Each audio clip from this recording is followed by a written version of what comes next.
Hello viewers, my name is Sumikaya Steven, the pioneer of Women Royal Impact, whereby we create awareness and sensitize people on what child abuse is. We want them to voice out, we want them to talk wherever any child that is being abused, we want him or her to talk. So this is like a sensitizing platform for everyone.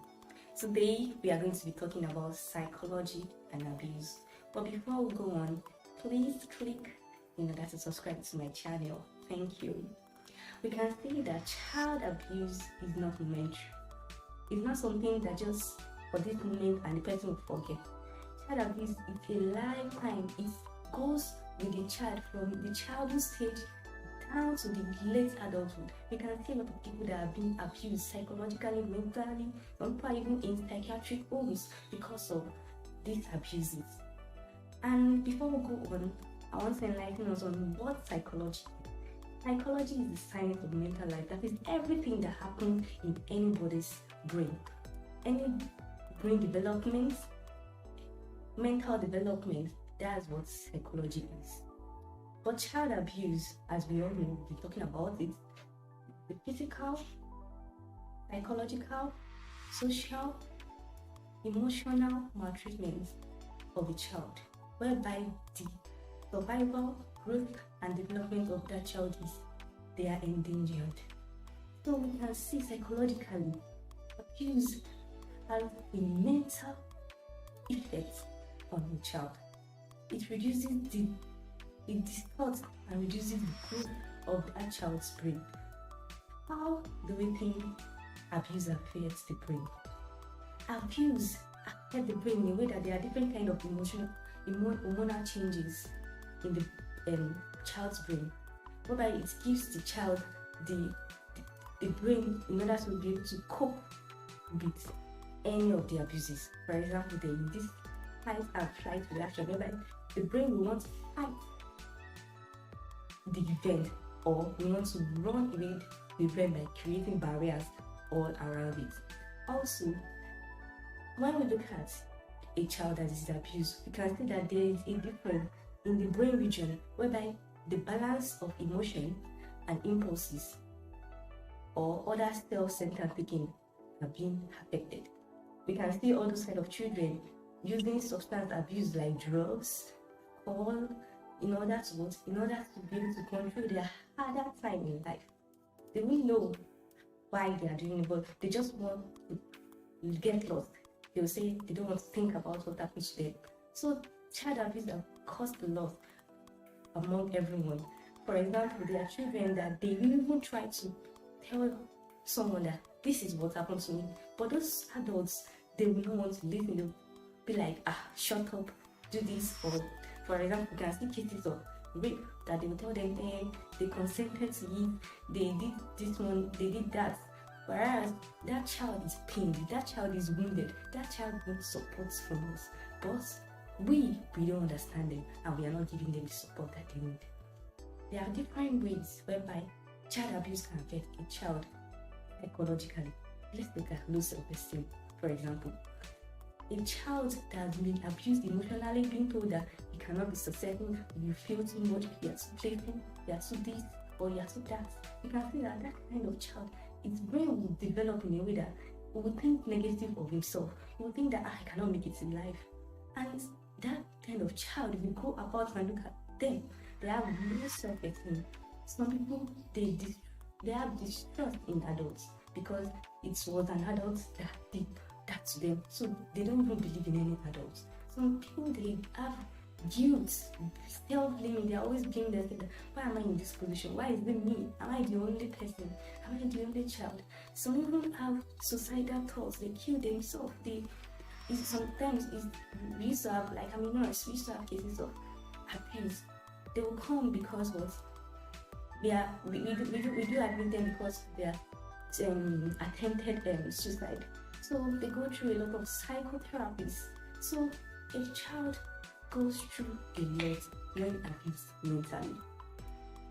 That's why this is like an enlightening word for us to all look at people around us. Look at children around us. Always listen to them, listen to what they are not trying to say, even in their silence. Because most of them, they pretend that they are fine, whereas they are not fine.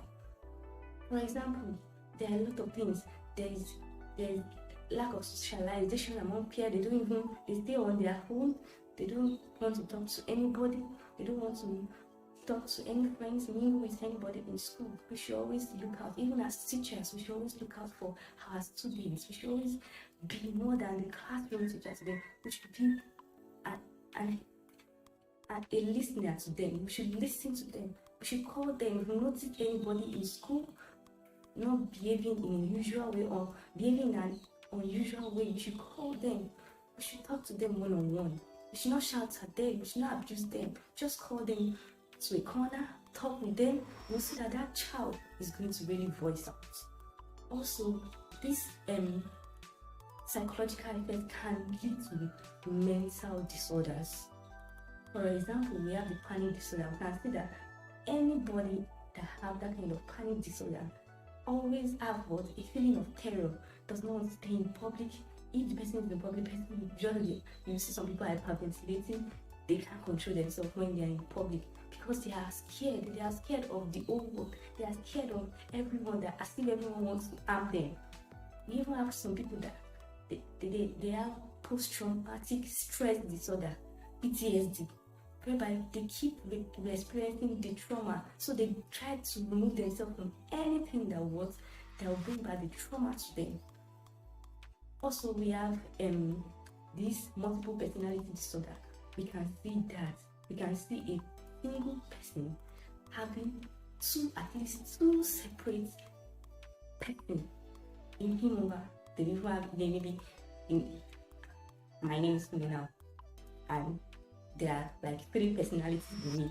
One is wearing John, one is wearing Shola, one is wearing Rose. We can see that's like very difficult.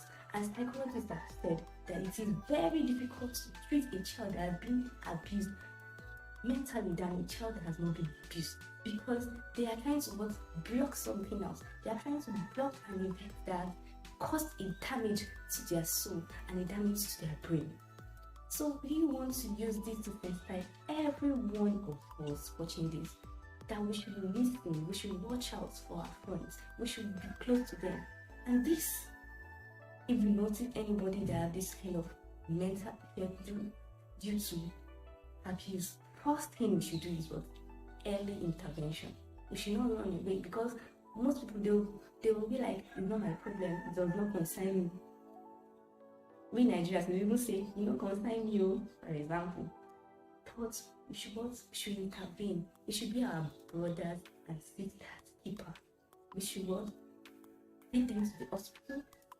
They should go for psychotherapy, and as parents or caregivers, we should give them the support that they need. These children, they need our support, they need our love, they need our care. They can't do it on their own. Even if they are being abused, it's not their fault. It's nobody's fault that the person is being abused. And they need us to understand that it's not their fault.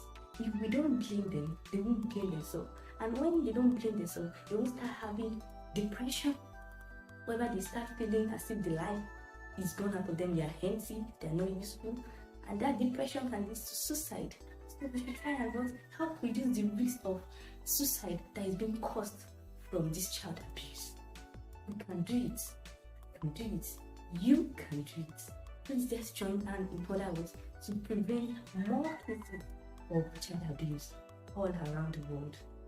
Thank you very much for listening to this. I believe you have an assignment as a person in order to save a child that is being abused. Please don't forget to click in order to subscribe to my channel. Thank you very much. Bye.